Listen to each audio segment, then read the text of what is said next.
In this video, I'm gonna teach you how to do this process on the latest version of the Sam's Club mobile app. So before starting, make sure you have the latest version available of the mobile app. And all you have to do to set up your EBT card properly is get to the checkout process. So just browse as usual, add items to your cart, and once it is time to check out, you will see the options to manage the payment methods and add an EBT card.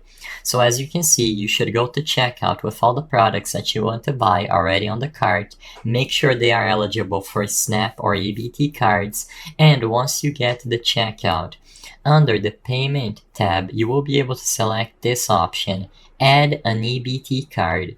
If you do not see this line of text, simply click Add New Payment Method and you will be able to select Add a Payment Card and confirm that you want to add an EBT card.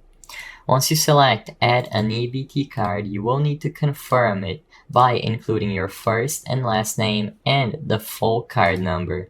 Keep in mind that this information will be validated later, so make sure that everything is correct, valid, and legitimate. After you include the details about the EBT card that you want to add, you will be able to resume checkout. Select EBT from the payment method and then finish the payment by concluding the checkout. You will then see this on your screen, AccuLink Card Number Verification. All you have to do here is enter your PIN, and as long as all the information is valid and legitimate and you have the necessary amount of funds, you will be able to complete your purchase on the Sam's Club app.